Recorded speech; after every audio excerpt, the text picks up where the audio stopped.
Hello बच्चों, हम लोग कक्षा 10वीं का गणित भाग 2 का अंतिम पाठ महत्व मापन देख रहे हैं।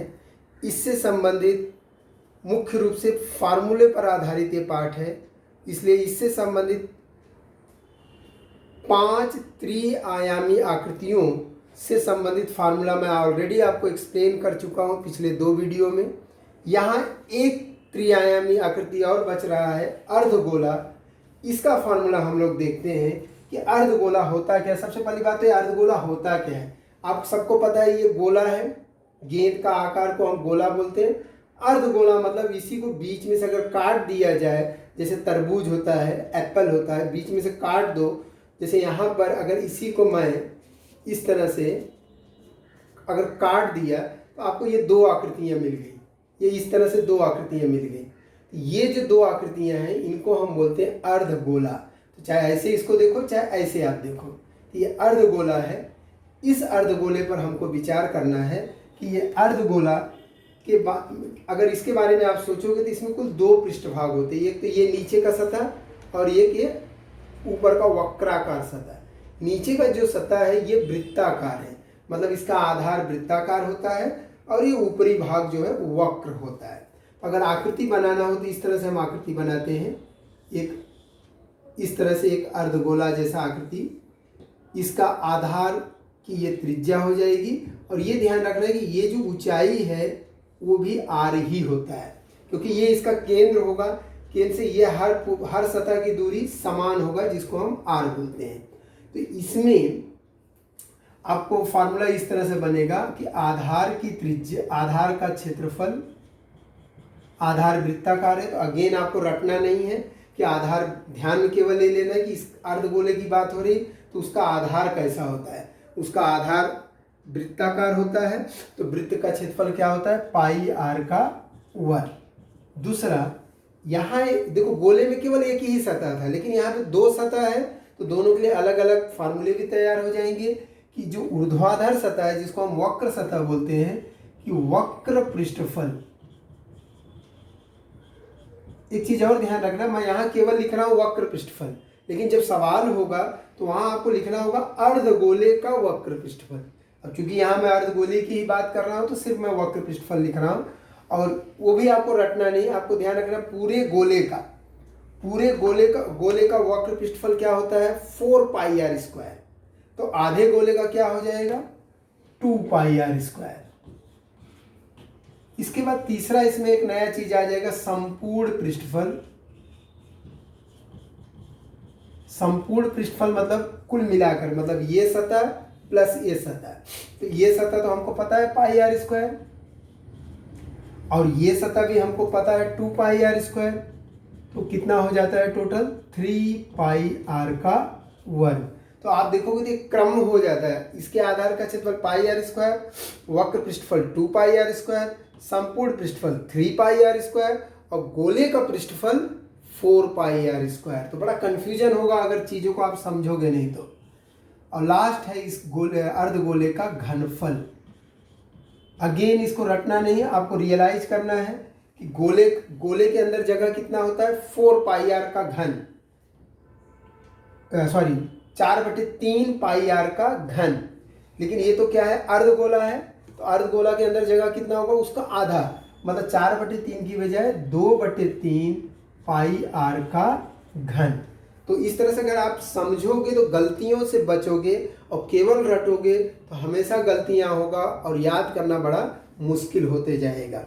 तो इतने फार्मूले के आधार पर बच्चों अब हम प्रश्न संग्रह 7.1 के सवाल पर आगे बढ़ते हैं। पर उसके लिए जरूरी है कि आप ये 6 अलग अलग त्रिआयामी आकृतियों से संबंधित फार्मूलों को अच्छी तरह से समझ करके याद करो, तब हम लोग एक्सरसाइज के सवाल पे आगे बढ़ सकते हैं।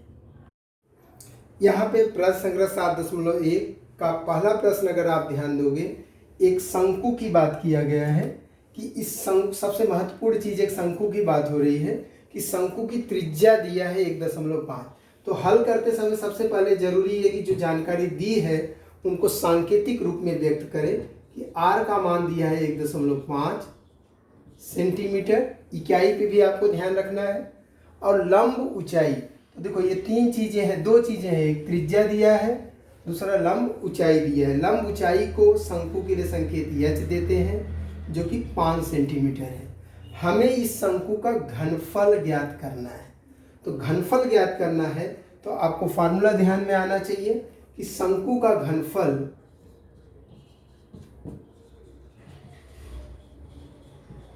बराबर 1/3 पाई आर स्क्वायर एच। फॉर्मूला जितना अच्छी तरह याद रहेगा सवाल उतना आसान आपके लिए हो जाएगा।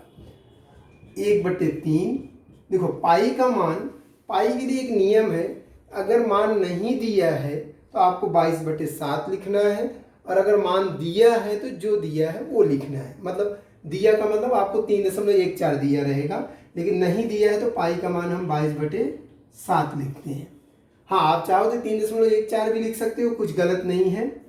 आर की जगह पे 1.5, लेकिन वर्ग होने की वजह से वही चीज़ को हम 2 बार लिखेंगे, और ऊंचाई की जगह पे 5। अब यहाँ पे काटना है तो जैसा कि आप देख रहे हो कि 3 से 15 को हम काट सकते हैं, लेकिन दशमलव है तो 0.5 इस तरह से हो जाएगा। तो अब ऊपर 7 से तो और कोई कट नहीं रहा है, तो ऊपर जो भी है उनका गुणा कर लेते हैं। और गुणा करने का सबसे बढ़िया तरीका ये होता है कि आप जो सरल लगे उनको मौखिक गुणा कर लो। जैसे मैं 22 का गुणा 5 में आसानी से कर सकता हूँ। 22 पंजे 110 होता है। 110 का 5 में गुणा करेंगे तो 11 पचे 55 और एक 0, मतलब मिला जुला के 55 हो जाएगा। और 55 का 15 में गुणा कर लेंगे तो आपको 82.5 इस तरह से आ जाएगा। एनीवे आपको जैसा सुविधाजनक लगे इन लोगों का गुणा करना है। बटे 7 करोगे मतलब 7 से इसमें भाग देना है, तो 7 एक कम 7, 1 12, 7 दूनी ज़्यादा हो जाएगा, फिर से एक कम, फिर 5 55, तो 7 7 49, 6 60, 7 8 56, 4 40, 7 6 42, ज़्यादा हो जाएगा तो 7 5 35। बेहतर होगा कि दशमलव के बाद केवल 3 अंक तक जाओ, उसके बाद छोड़ दो। तो इतना घनफल याद रखो, घनफल की क्या लिखना है, घन सेंटीमीटर। हाँ, इसी सवाल का, इसी जवाब को अगर आपको दशमलव के बाद केवल 2 अंक में व्यक्त करना है तो उसका कायदा ये है कि 11.7 तो हम लिखेंगे ही। अब समझना है कि 8 लिखें या 9 लिखें, तो उसका नियम ये है कि जिस अंक को छोड़ रहे हो आप, अगर वो 5 या 5 से ज़्यादा है इसमें एक बढ़ा के लिखते हैं। अगर ये 5 से कम होगा तो इसको तो छोड़ना ही है, लेकिन इसको एज इट इज लिखेंगे, मतलब 8 लिखेंगे। लेकिन फिलहाल ये 5 या 5 से ज़्यादा है, इसलिए जब इसको हम छोड़ेंगे तो इस 8 की जगह पे 9 लिखा जाएगा। तो चाहे आप ऐसे उत्तर लिखो चाहे ऐसे लिखो, मतलब अगर 2 अंक में व्यक्त करना है तो ये उत्तर हो जाएगा, अगर 3 अंक में व्यक्त करना है तो ये उत्तर हो जाएगा। यहाँ प्रश्न नंबर 2 अगर आप ध्यान दोगे कि एक गोले की बात हो रही है। जैसे कि मैंने बताया आप हमेशा नोटिस किया करो किस त्रिआयामी आकृति की बात हो रही है। गोले का हमें घनफल ज्ञात करना है, तो ये एक महत्वपूर्ण शब्द हो गया। और जानकारी क्या दिया है, उसका व्यास मालूम है 6 सेंटीमीटर। तो हमेशा पिकअप करो जो महत्वपूर्ण चीज़ें हैं। मतलब आपको व्यास दिया है 6 सेंटीमीटर, और याद करो कि अगर गोले के घनफल पर विचार करना है तो व्यास का कोई काम नहीं है, मतलब हमें त्रिज्या निकालना जरूरी होगा। इसलिए इसकी त्रिज्या, जिसको कि संकेत हम आर देते हैं, बराबर होगा व्यास बटे 2, मतलब 6/2 बराबर 3 सेंटीमीटर। हमें गोले का घनफल ज्ञात करना है, तो गोले का घनफल क्या हो जाएगा, उसका फार्मूला आपके ध्यान में आना चाहिए कि गोले का घनफल बराबर 4/3 पाई आर का घन। तो 4/3 पाई के बदले में देखो अगेन यहाँ पे आपको कोई जानकारी नहीं दिया है, तो आपको 22/7 लेना है। और त्रिज्या आपको आर का घन मतलब 3 का गुणा 3 बार करना है, ये ध्यान दो। घन मतलब उसका गुणा 3 बार, 3 से ये 3 कट जाएगा, और कुछ कटने जैसा यहाँ नहीं दिखाई दे रहा है, तो आप इन सब का गुणा करोगे और आपको ये 3 त्रिका 9 चौक 36, 36 में 22 का गुणा, 22 छक्का 132, 13 और 22 3 66 और 1379/7। फिर इसको अभी भाग तो देना ही है, तो 7 एकम 7, 7 एकम 7 2, 22, 7 त्रिक 21 और 1 बचेगा तो दशमलव ले जाएंगे तो 10, तो 7 एकम 7, 3 30, 7 चौक 28। तो इस तरह से आपको 113.14 उत्तर प्राप्त होता है, इतना घन सेंटीमीटर। याद रखो, अगर आपको सवाल को उत्तर से टैली करना है तो पाई का मान 3.14 लोगे तो जो पीछे उत्तर दिया है आपको वही उत्तर प्राप्त होगा, नहीं तो अगर 22/7 लेते हो तो इस तरह से उत्तर प्राप्त होता है। यहाँ तीसरे प्रश्न पर हम विचार करते हैं। यहाँ एक लंब वृत्ताकार बेलन की बात हो रही है जिसकी त्रिज्या दिया गया है। अगेन पहली बात तो बेलन की बात हो रही है, त्रिज्या दिया है, उसकी ऊंचाई दिया है, उसका हमें संपूर्ण पृष्ठफल ज्ञात करना है। ये महत्वपूर्ण मुद्दे हैं, आपको इन पर विचार करना है कि त्रिज्या दिया है 5 सेंटीमीटर, ऊंचाई दिया है 40 सेंटीमीटर। याद रखो, एग्जाम में आपको प्रश्न नहीं लिखना होता है, लेकिन प्रश्न में दी गई बातों को सांकेतिक रूप में लिखना आवश्यक है। हमें उसका संपूर्ण पृष्ठफल ज्ञात करना है और पाई का मान 3.14 लेना है। जो हम 22/7 लिखते थे, अब हमें 3.14 लेना है। तो सबसे पहली बात तो बेलन की बात हो रही है, तो लंब वृत्ताकार बेलन का संपूर्ण पृष्ठफल, फार्मूला आपके ध्यान में आना चाहिए। लंब वृत्ताकार बेलन का संपूर्ण पृष्ठफल क्या होता है, 2πr कोष्टक में r + h। इसके बाद सिंपली आपको मान रखना है, पाई की जगह 3.14, r के बदले में 5, फिर से r के बदले में 5 और h के बदले में 40। और सवाल करते समय एक बात और हमेशा ध्यान रखो कि इकाई समान होना चाहिए। कभी कभी कंफ्यूज करने के लिए आपको 1 सेंटीमीटर दिया रहेगा, दूसरा मीटर, तो आपको दोनों को इकाइयाँ समान करना होगा। यहाँ कोई प्रॉब्लम नहीं, इकाई समान है। अब इनका गुणा करना है तो मैंने जैसे बताया आपको ईजी चीज़ें हमेशा करो। जैसे 2 का 5 में गुणा बड़ा आसान होता है, तो 3.14 ऐसी 2 × 5 = 10 और 40 और 5 कोष्टक है, पहले उसको हल करेंगे मतलब 45। फिर इनका गुणा करना है जैसा आपको सुविधाजनक लगे। जैसे यहाँ पर आप 3.14 का गुणा 10 में आसानी से कर सकते हो, तो आपको 31.4 आ जाएगा गुणे 45। ध्यान दो, 3.14 का गुणा 10 में करना है तो केवल 0.1 अंक उधर चला गया। अब इसका गुणा 45 में करना है तो रफ में आप 45 में गुणा करके लो, आपको जवाब आ जाएगा लगभग 1413 वर्ग सेंटीमीटर। क्योंकि हमें यहाँ पृष्ठफल की बात हो रही है इसलिए इसकी इकाई क्या हो जाएगी, वर्ग सेंटीमीटर। तो इस तरह से बड़े आसानी से हम सीधे सीधे जो जानकारी दी है उसके आधार पे संपूर्ण पृष्ठफल ज्ञात कर सकते हैं। ओके, प्रश्न नंबर 4 पर हम विचार करते हैं। यहाँ एक गोले की त्रिज्या दिया है, तो महत्वपूर्ण बात गोले की बात हो रही है, उसकी त्रिज्या दी गई है, हमें उसका पृष्ठफल ज्ञात करना है। तो अगेन जो जानकारी दिया है उसको सांकेतिक रूप में लिखें कि त्रिज्या 7 सेंटीमीटर, हमें इसका पृष्ठफल ज्ञात करना है, क्वेश्चन मार्क। अब बात यहाँ गोले की हो रही है तो आपको ये ध्यान देना, सीधा प्रश्न है कि गोले का पृष्ठफल होता क्या है। मैंने जैसे कि बताया था, चाहे उसको पृष्ठफल कहो, चाहे संपूर्ण पृष्ठफल कहो, चाहे वक्र धरातल का क्षेत्रफल कहो, सबका मतलब एक ही है कि गोले का पृष्ठफल, क्योंकि गोले में एक ही सतह होता है, तो गोले का पृष्ठफल क्या होता है, 4πr का वर्ग। 4 यहाँ आगे पाई का मान नहीं दिया है तो आपको 22/7 लिखना है, और त्रिज्या 7 दिया है लेकिन उसका वर्ग मतलब 2 बार लिखना है।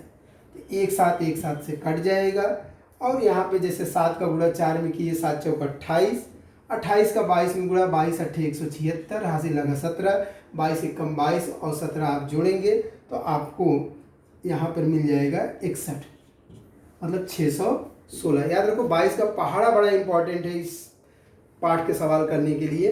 22 का पहाड़ा अगर आप याद रखते हो तो बहुत अच्छा होगा।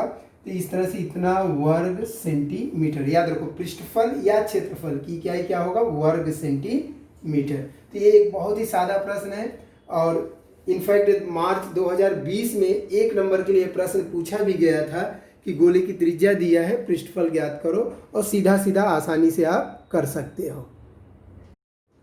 यहाँ एक इम्पॉर्टेंट प्रश्न है, इस पर जरा ध्यान देते हैं हम लोग कि एक शंकु की बात, एक धातु का बेलन की बात हो रही है जिसकी लंबाई, चौड़ाई, ऊंचाई, जरा इसमें ध्यान दो कि कन्फ्यूजन हो जाता है कभी कभी। बेलन का मतलब आप तुरंत दिमाग में लेते हो लंब वृत्ताकार बेलन, लेकिन आपको ये समझना है कि लंब वृत्ताकार बेलन में त्रिज्या और ऊंचाई होती है, लेकिन यहाँ पे लंबाई, चौड़ाई, ऊंचाई की बात हो रही है। तो लंबाई, चौड़ाई, ऊंचाई की बात हो रही है, तो ये जो बेलन है ये आयताकार है, क्योंकि दोनों में बेलन शब्द इस्तेमाल होता है, आयताकार लंब बेलन और लंब वृत्ताकार बेलन। ये लंब वृत्ताकार बेलन नहीं है, ये आयताकार लंब बेलन है जिसकी लंबाई, चौड़ाई, ऊंचाई दिया गया है। इसको पिघला करके हमें 24 सेंटीमीटर ऊंचाई का एक शंकु बनाना है, तो हमें उस शंकु की त्रिज्या ज्ञात करना है। मतलब सिचुएशन कुछ इस तरह से है कि एक आयताकार लंब बेलन है, आयताकार लंब बेलन हम लोग इस तरह से बनाते हैं, ठोस है, जानकारी में दिया है कि ठोस धातु का बना हुआ है, इसकी लंबाई 44 है, इसकी चौड़ाई 21 है और इसकी ऊंचाई 12 है। इसको पिघला करके एक शंकु बनाया गया। इसी चीज को पिघला करके शंकु बनाया गया जिसकी त्रिज्या हमें नहीं मालूम है।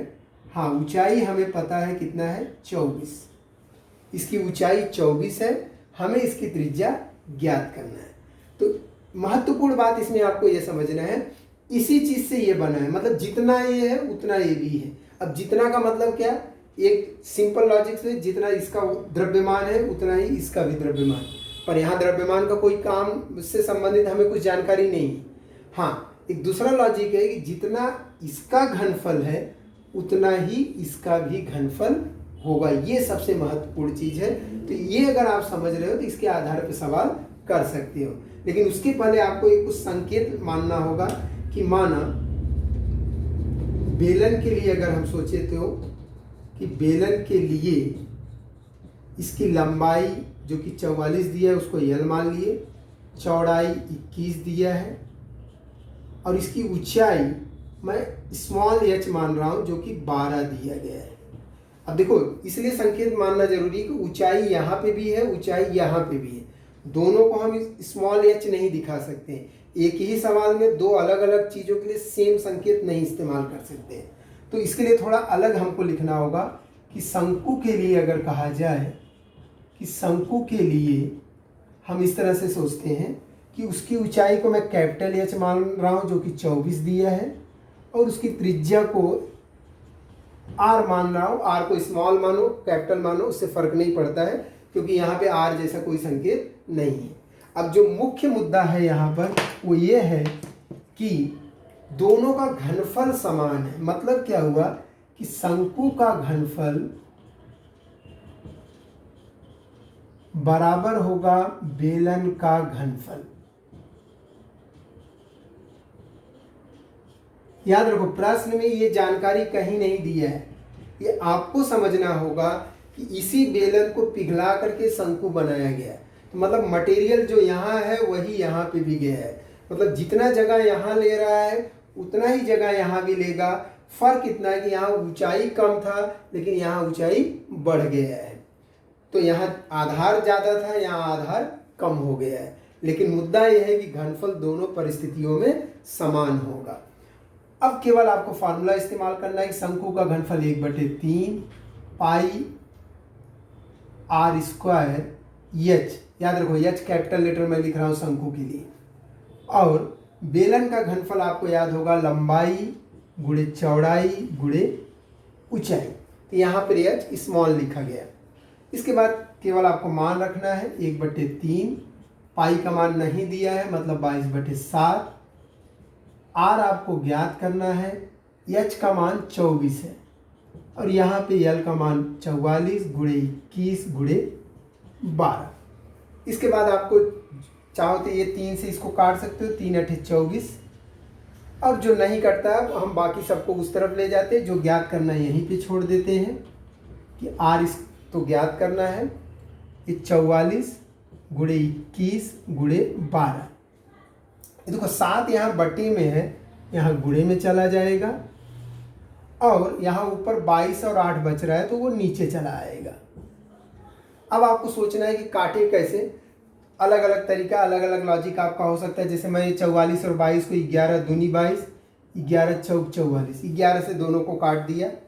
यहाँ 2 से अभी भी काट सकता हूँ, 2 दूनी 4। जिसके दिमाग में डायरेक्ट आए कि 22 दूनी 44, तो डायरेक्ट 22 दूनी 44 कर सकते हो। ये 2 से मैं इस 8 को काट सकता हूँ, 2 चौक 8, और इस 4 से 12 को काट सकता हूँ, 4 तिहाई 12। तो आपको यहाँ पे ऊपर क्या बच रहा है, 21 गुणे वापस से 7 त्रिक 21। देखो मैं इनका गुणा करने में समय नहीं बर्बाद कर रहा हूँ, क्योंकि मुझे ये आर स्क्वायर है, इसलिए आर बराबर क्या हो जाएगा, दोनों पक्षों का वर्गमूल। तो 21 गुणे 21 का वर्गमूल हम एक ही बार लिखेंगे 21। तो इस तरह से हमें प्राप्त हो जाता है कि शंकु के आधार की त्रिज्या बराबर 21 सेंटीमीटर। तो याद रखो, इसका उत्तर भी लिखना बहुत जरूरी है नीचे, कि उत्तर में शंकु के आधार की त्रिज्या बराबर 21 सेंटीमीटर। तो बच्चों, आज हम लोगों ने यहाँ पे अर्धगोले का पृष्ठफल और घनफल का सूत्र देखा, और उसके बाद प्रश्न संग्रह 7.1 के शुरू के 5 सवाल किए। आज मैं अपना टॉपिक यहीं पे रोक रहा हूँ। इसके बाद अगले वीडियो में मैं आगे के सवाल की चर्चा करूँगा। तब तक के लिए धन्यवाद।